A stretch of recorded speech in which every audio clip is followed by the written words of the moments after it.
الرجيم بسم الله الرحمن الرحيم ألم تر إلى الذين خرجوا من ديارهم وهم ألوف حذر الموت فقال لهم الله موتوا ثم أحياهم إن الله لذو فضل على الناس ولكن أكثر الناس لا يشكرون وقاتلوا في سبيل الله واعلموا أن الله سميع عليم من ذا الذي يقرض الله قرضا حسنا فيضاعفه له أضعافا كثيرة والله يقبض ويبسط وإليه ترجعون ألم تر إلى الملأ من بني إسرائيل من بعد موسى إذ قالوا لنبي له ابعث لنا ملكا نقاتل في سبيل الله قال هل عسيتم إن كتب عليكم القتال ألا تقاتلوا قالوا وما لنا ألا نقاتل في سبيل الله وقد أخرجنا من ديارنا وأبنائنا فلما كتب عليهم القتال تولوا إلا قليلا منهم والله عليم بالظالمين وقال لهم نبيهم إن الله قد بعث لكم طالوت ملكا قالوا أنى يكون له الملك علينا ونحن أحق بالملك منه ولم يؤت سعة من المال قال إن الله اصطفاه عليكم وزاده بسطة في العلم والجسم والله يؤتي ملكه من يشاء والله واسع عليم صدق الله العظيم.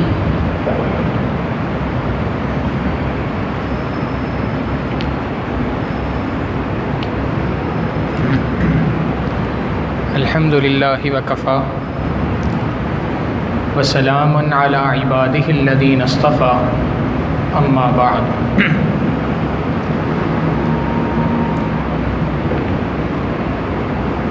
سورہ بقرہ کا 32واں رکوع شروع ہو رہا ہے.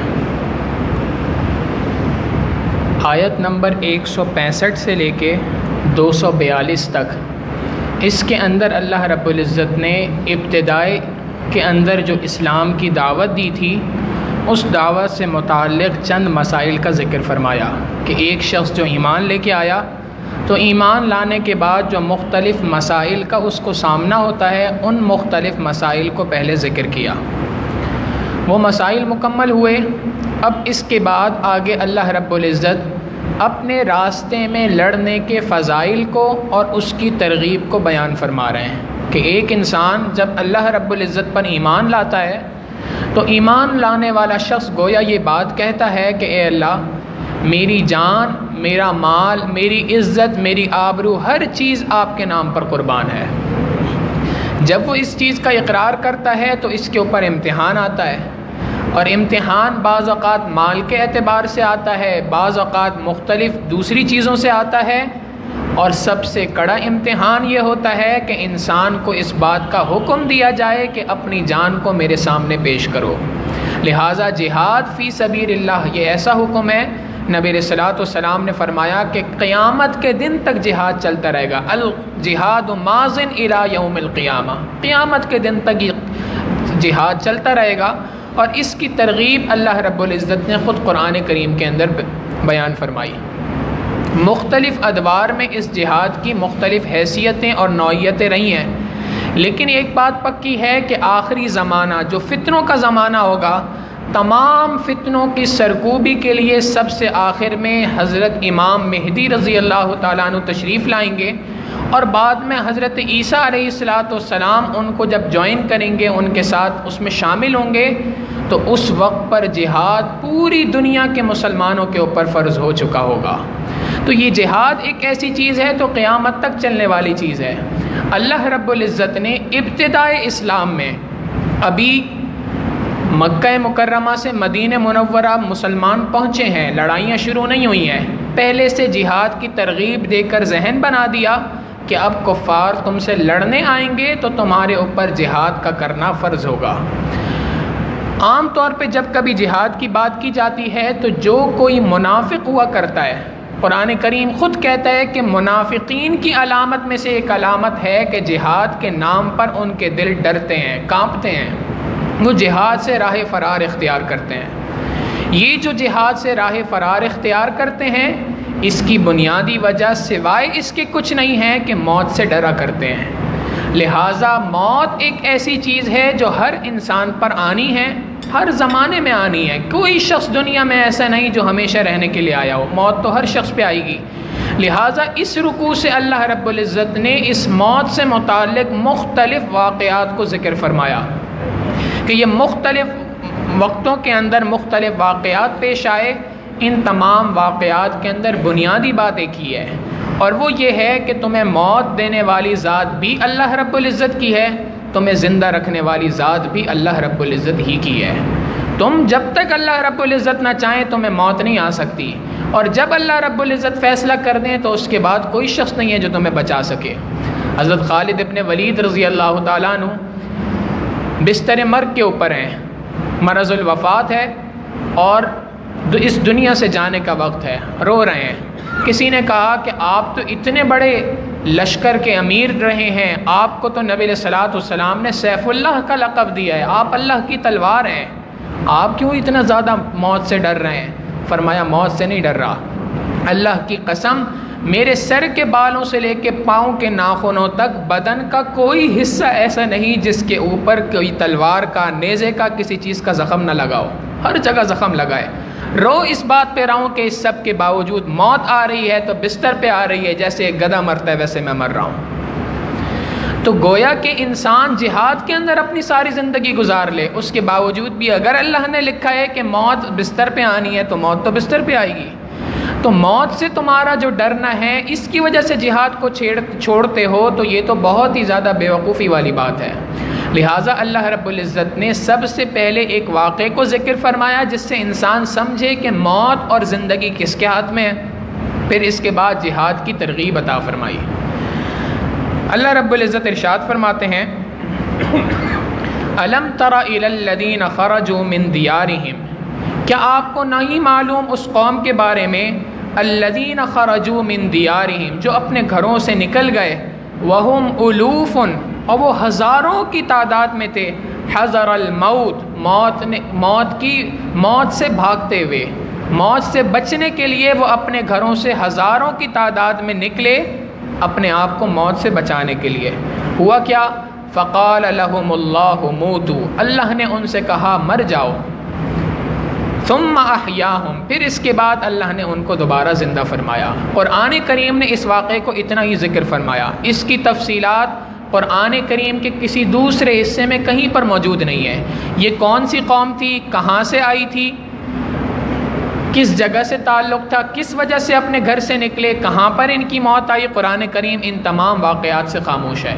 خاموش ہونے کی بڑی بنیادی وجہ یہ ہے کہ قرآن کریم قصے کہانیوں کی کتاب نہیں ہے کہ جس میں مختلف قصے موجود ہوں، بلکہ قرآن کریم اپنے مطلب کی بات کر کے سبق انسان کو سکھانا چاہتا ہے کہ اس سے تمہیں سبق کیا ملتا ہے، لہٰذا مطلب کی بات کی اور بات کو مکمل کر دیا۔ مگر اس کے بارے میں بعض حضرات نے تحریر کیا ہے، حافظ ابن جریر طبری رحمۃ اللہ علیہ نے حضرت ابن عباس رضی اللہ تعالیٰ عنہ سے ایک روایت کو نقل کیا ہے جس میں اس واقعے سے متعلق چند باتیں ملتی ہیں۔ پہلی بات تو یہ ہے کہ یہ واقعہ بنی اسرائیل کے درمیان کا ہے۔ موسیٰ علیہ السلام کے انتقال کے بعد ان کے درمیان ایک نبی تھے، ان کا نام تھا حضرت حزقیل علیہ السلام۔ یہ حضرت حزقیل علیہ السلام کے زمانے کی بات ہے، یہ قوم موجود تھی، اور اس قوم کے ساتھ معاملہ یہ پیش آیا کہ ان کے مقابلے کے اندر ایک اور قوم تھی، اس کا نام تھا قوم عمالقہ۔ اس کا واقعہ تفصیل کے ساتھ 90 پارے کے اندر آئے گا۔ یہ قوم عاد کے افراد تھے، اللہ تعالیٰ نے ان کو خوب طاقت عطا فرمائی تھی اور خوب لمبے چوڑے تھے، اتنے زیادہ طاقتور تھے کہ اپنے ہاتھوں سے پہاڑوں کو کھود کر اس کے اندر گھر بنا لیا کرتے تھے۔ ہم تو مشینری سے بنانے کو مشکل سمجھتے ہیں، وہ ہاتھوں سے کھود کر گھر بنا لیا کرتے تھے۔ اللہ تعالیٰ نے اتنی طاقت دے رکھی تھی، تو اتنی طاقتور قوم تھی۔ انہوں نے کیا کیا کہ بنی اسرائیل کے اوپر آئے اور ان کے اوپر چڑھائی کی، اور انہوں نے ارادہ کیا کہ ہم ان کے بیوی بچوں کو اغوا کر لیں گے، مردوں کو قتل کر دیں گے، مال و دولت لے کے یہاں سے نکل جائیں گے۔ یہ حضرت حزقیل علیہ السلام کے پاس آئے۔ یہ حضرت حزقیل علیہ السلام نہیں، حضرت حزقیل کے پاس نہیں آئی ہے۔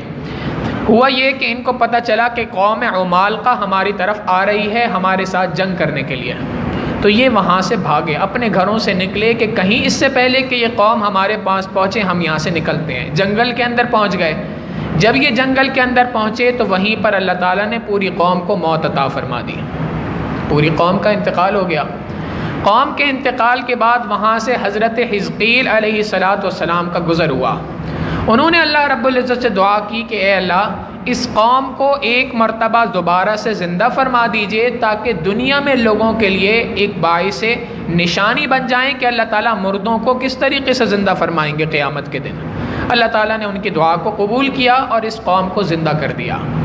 اب زندہ کرنے کے بعد ان کو اس بات کا حکم ہوا کہ اب تم جاؤ اور جا کے قوم عمالقہ سے جہاد کرو۔ وہ جہاد کا واقعہ اگلی آیتوں کے اندر آ رہا ہے۔ اسی واقعے کے بارے میں دو تین باتیں اور ہیں۔ ایک بات تو یہ ہے کہ قرآن کریم کا اسلوب یہ بتاتا ہے کہ قرآن کریم نے اس واقعے کو جس انداز میں بیان کیا ہے، وہ انداز یہ بات بیان اس سے پتہ چلتی ہے کہ یہ واقعہ قرآن کریم کے لیے یا اہل مدینہ کے لیے، مدینہ میں رہنے والوں کے لیے کوئی نیا واقعہ نہیں تھا، بلکہ کوئی بہت ہی زیادہ مشہور واقعہ تھا۔ اور اسی سے ملتا جلتا ایک واقعہ بائبل کے اندر بھی موجود ہے۔ حضرت مفتی محمد تقی عثمانی صاحب مدث اللہ العالی فرماتے ہیں کہ اگر سیاق و سباق کو ملایا جائے تو واقعی بات سمجھ میں آتی ہے کہ جو بائبل میں واقعہ موجود ہے وہ یہی واقعہ ہے جس کی طرف قرآن کریم نے اشارہ کیا۔ اور چونکہ یہودیوں کے پاس، عیسائیوں کے پاس یہ واقعہ اپنی کتابوں میں پہنچ چکا تھا، تو اس لیے وہ اس واقعے کو اچھی طرح جانتے تھے، تو قرآن کریم نے اسی وجہ سے اسلوب ایسا اختیار کیا جیسے اس واقعے کو لوگ بہت مشہور طریقے سے جانتے ہوں، بہت مشہور واقعہ ہو۔ اور اس کے اندر یہ بات ہے کہ قوم عمالقہ کے جو افراد تھے یہ تقریباً 70,000 کے قریب افراد تھے۔ یہ آئے اور انہوں نے آ کر ان کے اوپر چڑھائی کرنے کی کوشش کی، اور یہ ان سے ڈر کر، موت سے ڈر کر اپنے گھروں سے نکلے اور بھاگے۔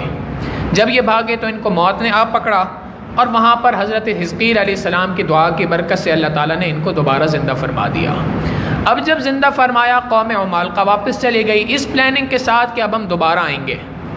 دوبارہ آنے میں جو وقت لگا درمیان کا، اس وقت کے اندر اللہ تعالیٰ کا حکم تھا، حضرت حزقیل علیہ السلام کا انتقال ہو گیا، اور ان کے بعد ایک اور نبی حضرت شمویل علیہ السلام دنیا میں تشریف لائے، اور ان کو بھی آنے کے بعد کافی عرصہ گزر گیا، یہاں تک کہ ان کا بڑھاپا آ گیا۔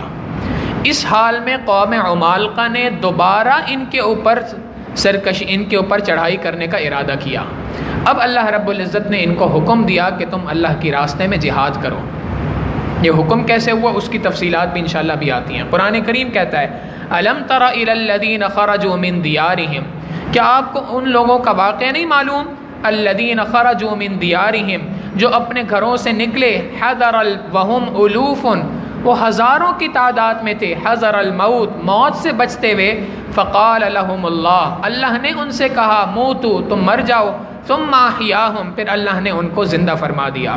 بے شک ان اللہ لذو فضل، بے شک اللہ تعالیٰ بہت فضل کرنے والا ہے، علی الناس، انسانوں کے اوپر، ولکن اکثر الناس لا یشکرون، لیکن اکثر لوگ اللہ کا شکر ادا نہیں کرتے، اکثر لوگ اللہ تعالیٰ کی نعمتوں پر ناشکری کرتے ہیں۔ اللہ رب العزت نے اتنی بڑی نعمت عطا فرمائی کہ تم حیران تھے کہ مرنے کے بعد دوبارہ کیسے زندہ ہوں گے، اللہ نے قوم کو زندہ کر کے دکھا دیا۔ اب تو کوئی شک و شبہ نہیں ہونا چاہیے، بلکہ تمہیں اللہ کا شکر ادا کرنا چاہیے کہ اللہ تعالیٰ نے اتنے بڑے عقیدے کو آسانی سے ہمیں سمجھا دیا، لیکن قوم کا حال یہ ہے کہ یہ قوم ناشکری کرنے والی ہے۔ اب اس کے بعد ایمان والوں کو حکم دیا، اے ایمان والوں، یہ موت سے ڈرنا تمہاری شیان شان نہیں ہے، اللہ رب العزت ہی ذات ہے جس کی چاہے روح کو قبض کر لے اور جب چاہے اس کو روح کو لوٹا دے، لہٰذا وقاتلوا فی سبیل اللہ، اللہ کے راستے میں جہاد کرو، واعلموا، اور یہ بات جان لو، ان اللہ سمیع علیم، کہ بے شک اللہ رب العزت خوب سننے والا اور خوب جاننے والا ہے۔ اللہ تعالیٰ تمہاری ہر سکن کو، ہر چیز کو جانتا ہے۔ تم دنیا میں جو کوئی کام کرو گے اللہ رب العزت اس کو جانتا ہے۔ منہ سے کوئی زبان سے الفاظ استعمال کرو گے اللہ رب العزت ان کو سنتا ہے۔ لہٰذا جہاد کے بارے میں اپنی پیٹھ نہ دکھانا، نہ جہاد سے متعلق کوئی گفتگو زیر لب کرنا کہ ایک انسان دوسرے سے بات کر رہا ہے کہ جی میرا دل تو نہیں چاہ رہا جہاد پہ جانے کا، تمہارا کیا ارادہ ہے؟ تو آپس میں بھی اس طرح کی گفتگو نہ کرو، کیونکہ اللہ رب العزت گفتگو بھی سنتا ہے۔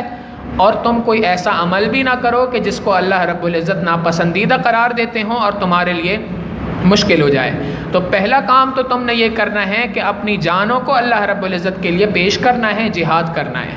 لیکن جہاد صرف جان سے نہیں ہوتا، اس کے لیے مال کی بھی ضرورت ہوتی ہے، لہٰذا اللہ کے راستے میں مال کو بھی خرچ کرو۔ قرآن کریم نے کہا من ذا الذی یقرض اللہ قرضا حسنا، کون ہے جو اللہ رب العزت کو بہترین قرضہ عطا کرے؟ قرآن کریم نے الفاظ کو بہت ہی خوبصورتی کے ساتھ استعمال کیا۔ من ذا الذی یقرض اللہ قرضا حسنا، کون ہے جو اللہ رب العزت کو بہترین قرضہ عطا کرے؟ فیضاعفہ لہ اضعافا کثیرا، اللہ رب العزت اس کو خوب بڑھا چڑھا کر، دوہرا کر کر، تیرا کر کر، 10 گنا زیادہ کر کر اللہ رب العزت تمہیں لوٹائیں گے۔ انسان اللہ کی راہ میں مال کو خرچ کرے تو یہ اللہ رب العزت نے فرمایا یہ تم نے مجھے قرض دیا ہے۔ یہ قرض کس اعتبار سے؟ مفسرین نے لکھا پہلی بات تو یہ ہے کہ یہ قرض اس اعتبار سے ہے کہ تم دنیا کے اندر مال خرچ کرو گے، اللہ تعالیٰ تمہیں دنیا میں اس کے بدلے مزید مال عطا کرے گا۔ تم اللہ کی راہ میں 1 دینار خرچ کرو گے، اللہ رب العزت اس کے بدلے کم از کم 10 اور زیادہ سے زیادہ کی کوئی مقدار نہیں ہے۔ مفسرین نے لکھا ایک انسان اپنے گھر کے اندر کوئی نیکی کرے تو اس کا اجر کم از کم 10 گنا، اللہ کے راستے میں نیکی کرے اس ایک نیکی کا اجر اللہ رب العزت کے ہاں 700 گنا ہے۔ مثال اس کی یہ ہے کہ آپ 1 دینار 1 درہم 100 روپے اللہ کے راستے میں، یہاں 1 روپیہ اللہ کے راستے میں اپنے گھر پہ بیٹھ کے خرچ کریں تو اس کا ثواب 10 نیکیوں کی صورت میں، 1 روپیہ اللہ کی راہ میں اللہ کے راستے میں ہوتے ہوئے خرچ کریں، اللہ تعالیٰ اس کے بدلے 700 نیکیاں انسان کے نام اعمال میں عطا فرماتے ہیں۔ یہ کم از کم درجہ ہے۔ واللہ یضاعف لمن یشاء، اللہ اس میں جتنا چاہے اضافہ فرما سکتا ہے۔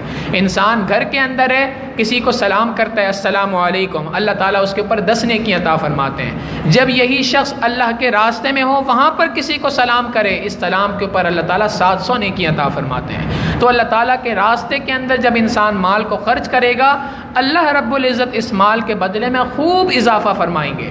تو پہلی بات کہ اس کے بدلے اللہ تعالیٰ خوب نیکیاں عطا کریں گے، اور دوسری بات اللہ رب العزت اس مال کے بدلے انسان کو دنیا کے اندر ہی نعمتیں عطا فرمائیں گے۔ یہ مال بظاہر ایسا انسان کو لگ رہا ہے کہ کم ہو رہا ہے، مال کم نہیں ہوتا، اللہ کے راہ میں خرچ کرنے سے مال بڑھتا ہے۔ یمحق اللہ الربا ویربی الصدقات، اللہ تعالیٰ سود کو مٹاتے ہیں اور صدقات کو، خیرات کو، اللہ کے راستے میں خرچ کیے ہوئے مال کو خوب بڑھایا کرتے ہیں۔ تو من ذا الذی یقرض اللہ قرضا حسنا، کون ہے جو اللہ تعالیٰ کو خوب بہترین قرض عطا کرے؟ فیضاعفہ لہ، اس بندے کے لیے اللہ رب العزت اس کو بڑھا چڑھا کر اضعافا کثیرا، اس کو کئی گنا بڑھا دیں گے۔ واللہ یقبض ویبسط، اللہ ہی ہے جو تنگ دستی کو پیدا کرتا ہے اور اللہ ہی ہے جو وسعت کو پیدا کرتا ہے۔ اگر تمہارے مال میں کچھ کمی ہو رہی ہے تمہارے اعتبار سے تو یہ اللہ کی جانب سے ہے، اگر تمہارے مال میں کچھ اضافہ ہو رہا ہے تو یہ اضافہ بھی تمہاری جانب سے نہیں ہے بلکہ اللہ رب العزت ہی کی جانب سے ہے۔ تم سمجھتے ہو کہ رزق میں کمی ہوگی، حقیقی بات یہ ہے کہ فاعل حقیقی ہر کام کے اندر اللہ رب العزت کی ساتھ ہے، لہٰذا وہ جو چاہے فیصلہ کرے۔ تمہیں چاہیے کہ تم مال خرچ کرتے ہوئے دل کے اوپر پتھر نہ رکھو، مال خرچ کرتے ہوئے دل کے اندر اپنے آپ پہ بار محسوس نہ کرو، مشکل محسوس نہ کرو، بلکہ یہ بات سمجھ لو کہ اللہ رب العزت کے راستے میں مال خرچ کرنے سے مال گھٹتا نہیں ہے، مال ہمیشہ بڑھا کرتا ہے۔ اور لہٰذا واللہ یقبض ویبسط، اللہ ہی ہے جو تنگ دست کرتا ہے انسان کو، ویبسط، اور اللہ ہی ہے جو انسان کو فراوانی عطا کرتا ہے، وسعت عطا کرتا ہے۔ وَإِلَيْهِ تُرْجَعُونَ، اور تم اسی کی طرف لوٹائے جاؤ گے۔ جب تم اللہ کی طرف لوٹائے جاؤ گے تو تمہیں اس بات کو یاد رکھنا چاہیے کہ تم دنیا میں ایسے کام کرو کہ جن کاموں سے اللہ راضی ہوں، تاکہ کل قیامت کے دن تمہیں شرمندگی نہیں اٹھانا پڑے۔ پھر اسی واقعے کو اللہ تعالیٰ دوبارہ کنیکٹ کرتے ہیں کہ اب دوسری مرتبہ جب حضرت شمویل علیہ السلام وہاں پر موجود تھے، بڑھاپے کی حالت میں تھے، اب اس وقت پہ جب قوم عمالقہ نے دوبارہ اٹیک کرنے کا فیصلہ کیا تو اب کیا ہوا؟ قوم کے سردار، قوم کے جو افراد تھے وہ حضرت شمویل کے پاس آئے، جی آپ اللہ کے نبی ہیں مگر آپ بوڑھے ہو چکے ہیں، کروٹ بدلنے میں بھی آپ کو مشکل ہوتی ہے، آپ ہمارے لیے کوئی ایسا امیر مقرر کر دیں کہ جو ہمارے ساتھ مل کر جہاد کرے، جنگ کرے اور ہمارے ساتھ مل کر اس قوم عمالقہ کو شکست دے سکے۔ مفسرین نے لکھا کہ انہوں نے یہ بات اس لیے کہی تھی کہ قوم عمالقہ نے ان کے اوپر کئی حملے کیے تھے اور ان کا حال یہ تھا کہ وہ حملہ کرتے تھے، ان کا مال بھی لے جاتے تھے، ان کی عورتوں کو، لڑکیوں کو لے جایا کرتے تھے، جوان لڑکیوں کو اغوا کر کے لے جاتے تھے، ایک وقت میں 20 ہزار 30 ہزار نوجوان لڑکیوں کو اغوا کر کے اپنے ساتھ لے جاتے تھے۔ تو اس کے مقابلے میں یہ قوم آئی کہ ہم اللہ رب العزت کے راستے میں جہاد کرنا چاہتے ہیں، آپ کسی امیر کو ہمارے لیے مقرر کر دیں۔ الم تر الی الملأ من بنی اسرائیل من بعد موسیٰ، کیا آپ کو نہیں معلوم، کیا آپ تک یہ واقعہ نہیں پہنچا الی الملأ من بنی اسرائیل، بنی اسرائیل کے سرداروں کا، من بعد موسیٰ، جو موسیٰ علیہ السلام کی موت کے بعد آئے تھے، موسیٰ علیہ السلام وفات پا گئے، اس کے بعد یہ سردار جمع ہوئے، اذ قالوا، انہوں نے کہا، حضرت شمویل علیہ السلام اس وقت پہ موجود تھے، اذ قالوا لنبی، انہوں نے کہا ہمارے ایک نبی سے، لہم ابعث لنا ملکا، ہمارے لیے کسی سردار کو مقرر فرما دیجئے، نقاتل فی سبیل اللہ، جو اللہ کے راستے میں ہمیں قتال کرائے، اللہ کے راستے میں ہمیں جہاد کروائے۔ قال، حضرت شمویل نے جو نبی تھے انہوں نے فرمایا، هل عصیتم، کہیں ایسا نہ ہو، ان کتب علیکم القتال، کہ تمہارے اوپر جہاد فرض کر دیا جائے، ایک آدمی مقرر کر دیا جائے اور اس کے بعد اللہ تقاتلو، تم جہاد کرنے سے انکار کر دو۔ کہیں ایسا نہ ہو کہ میں اللہ سے دعا کروں کوئی امیر تمہارے لیے مقرر ہو جائے اور اس امیر کی اطاعت کو تم اپنے لیے لازم نہ سمجھو اور اس سے اپنے آپ کو جدا کر لو اور تم کہہ دو کہ ہم تو اس کی اطاعت کے اندر جہاد نہیں کر سکتے، تم جہاد سے پیٹ پھیر لو گے تو یہ تمہارے لیے بہت بڑا مسئلہ ہو جائے گا۔ قالو، انہوں نے کہا، وما لنا الا نقاتل فی سبیل اللہ، ہم اللہ کے راستے میں کیوں جہاد نہیں کریں گے بھائی؟ وقد اخرجنا من دیارنا وابنائنا، حال تو یہ ہے کہ ہمیں ہمارے گھروں سے نکال دیا گیا، ہمارے بیٹوں کو ہم سے چھین لیا گیا، ہماری اولادوں کو ہم سے چھین لیا گیا، یہ کیسے ہو سکتا ہے کہ ہم اللہ کی راہ میں جہاد کرنے سے انکار کر دیں؟ فلما کتب علیہم القتال، جب ان کے اوپر جہاد فرض کر دیا گیا، اللہ تعالیٰ نے امیر کو مقرر کر دیا، تولوا الا قلیلا منہم، سوائے چند تھوڑے لوگوں کے باقی سب نے پیٹ پھیر لی۔ واللہ علیم بالظالمین، اور اللہ ان ظلم کرنے والوں کو خوب اچھی طریقے سے جانتا ہے۔ واقعہ کیا بنا؟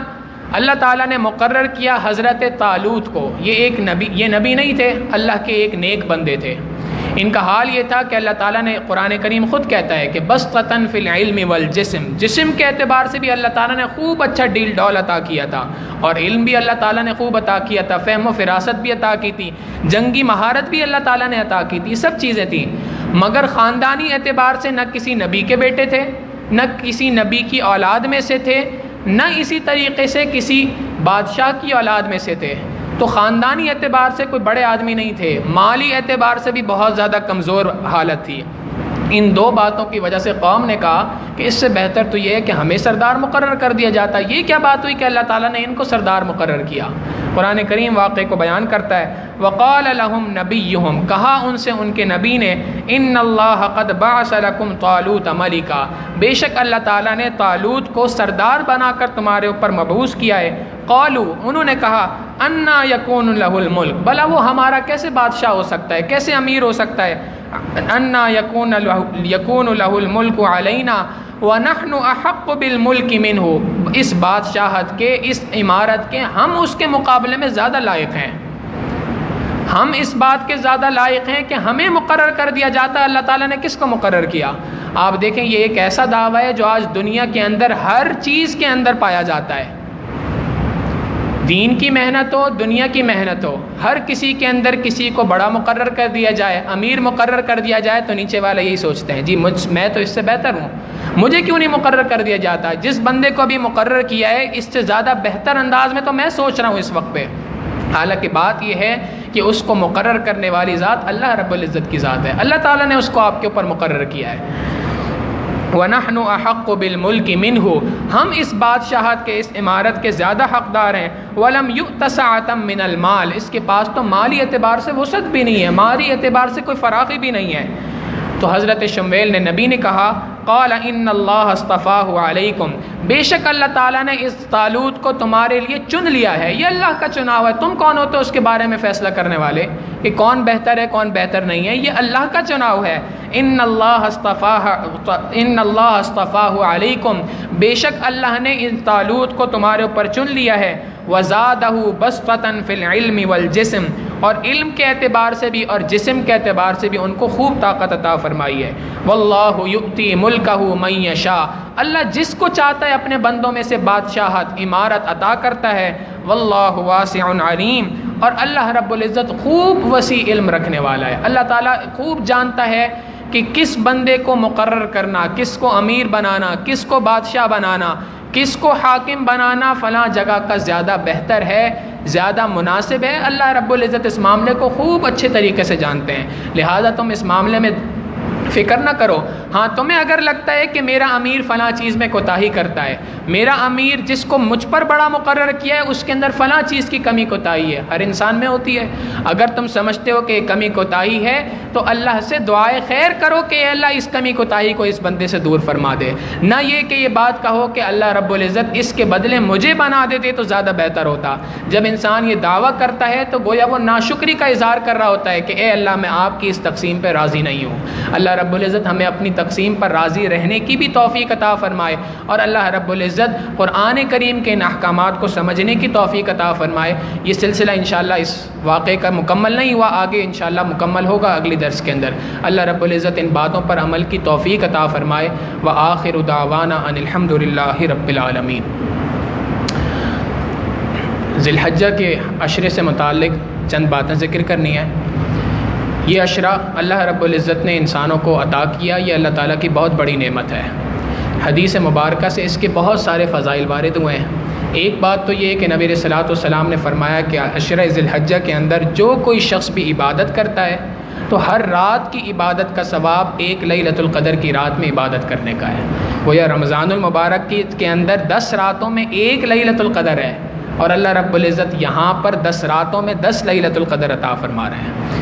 دوسری بات فرمائی کہ جو کوئی شخص اس کے دن میں روزہ رکھتا ہے تو ایک روزے کے بدلے اللہ رب العزت پچھلے 1 سال کے گناہوں کو معاف فرما دیتے ہیں۔ جو 9 ذی الحجہ کا روزہ رکھتا ہے اس کے بدلے اللہ رب العزت پچھلے 1 سال اور آئندہ 1 سال آنے والے سال کے گناہوں کو معاف فرما دیتے ہیں۔ لہٰذا اس عشرہ ذی الحجہ کو خوب محنت کے ساتھ عبادات کے اندر صرف کرنا چاہیے، دعائیں بھی کریں، اللہ توفیق دے، روزے رکھنے کی بھی کوشش کریں، اور رات کے اندر تہجد کی بھی پابندی کریں۔ اللہ رب العزت ان باتوں پر ہمیں عمل کی توفیق عطا فرمائے۔ سبحان رب جلال الوہاب، اللہم صلی علی سیدنا محمد وعلی آل سیدنا محمد وبارک وسلم۔ ربنا ظلمنا انفسنا وان لم تغفر لنا وترحمنا لنکونن من الخاسرین۔ اللہم آت نفوسنا تقواها وزکها انت خیر من زکاها انت ولیها ومولاها انک علی کل شیء قدیر۔ وصلی اللہ تعالی علی حبیبہ سیدنا محمد وآلہ واصحابہ اجمعین برحمتک یا ارحم الراحمین۔